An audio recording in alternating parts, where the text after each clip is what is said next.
Tatsunoko Productions fête ses 55 ans et à cette occasion, une nouvelle série est née. Infinity Force est un animé événement qui rassemble plusieurs personnages phares de ce studio mythique. Mais attention, l'histoire originelle a été réécrite. On y suit une jeune fille qui se retrouve en possession d'un stylo lui permettant d'exaucer un vœu. Elle n'est pas en possession de drogue, j'ai vérifié, vu comment c'est perché.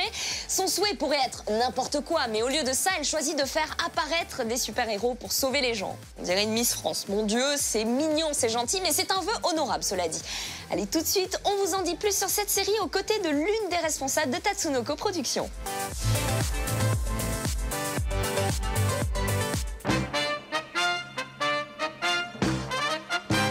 En musique, on parlerait d'un super groupe. En animé, on a opté pour l'appellation crossover de la mort qui tue. Certes, c'est un peu grandiloquent, mais pas tout à fait injustifié dans le cas de Infinity Force. Cette série en CGI a fait le pari de réunir les meilleurs éléments d'un studio mythique.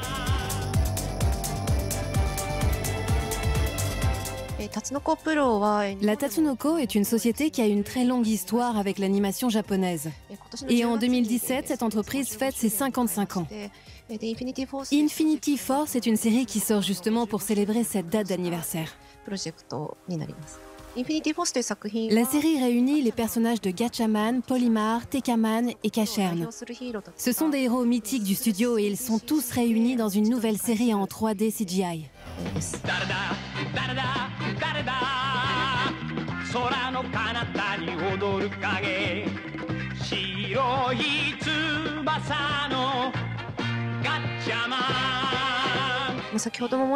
Tous ces héros sont nés dans les années 70. Et ça paraît bête de le préciser, mais à l'époque, bien sûr, il n'y avait pas Internet.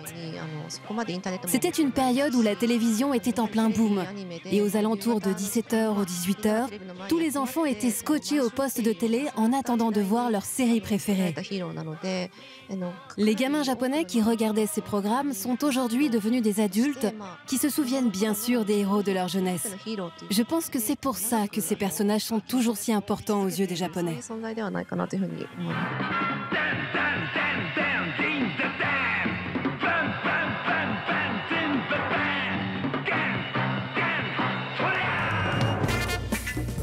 Parmi le casting de choc, on retrouve avec nostalgie les héros de Gatchaman ou La Bataille des Planètes. Cette série culte de la Tatsunoko a été diffusée à la télévision française dès la fin des années 70. Gatchaman, c'est au départ un animé créé en 1972 au Japon. On y suit une équipe de 5 jeunes femmes et jeunes hommes qui se battent contre les forces du mal. C'est une des séries Tatsunoko qui a été commercialisée très tôt hors du Japon. Dès les années 70 en fait.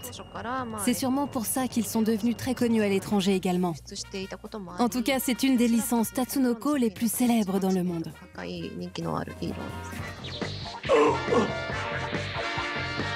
D'où est-ce que vous sortez? Ça, c'est de la bravoure. S'attaquer à des enfants maintenant que vous avez affaire à la force G.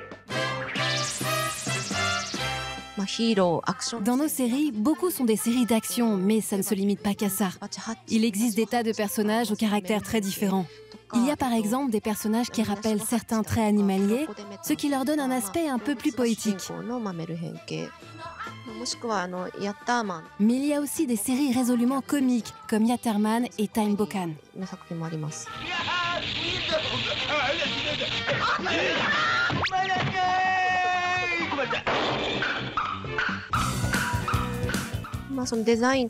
Que ce soit au niveau du design ou du style, le fondateur, Monsieur Tatsuo Yoshida, a laissé s'exprimer toute l'influence qu'il puisait dans les comics et la culture américaine. À ce titre, je trouve que les personnages de la Tatsunoko ne sont pas trop typés japonais.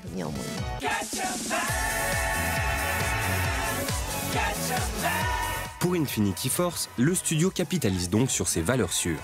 Il s'autorise même des ambitions plus larges, notamment grâce aux héros qui eurent droit à leurs heures de gloire dans les télés du monde entier.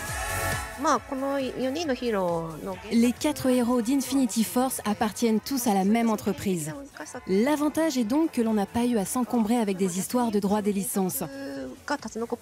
En revanche, pour que l'œuvre soit cohérente, nous sommes partis de zéro afin que ce soit bien équilibré entre les différents personnages.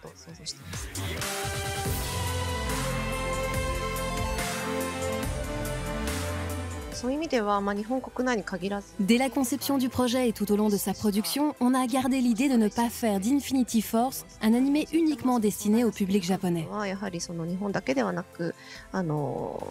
Notre objectif avec cette série est clairement de viser les fans, mais aussi un public international.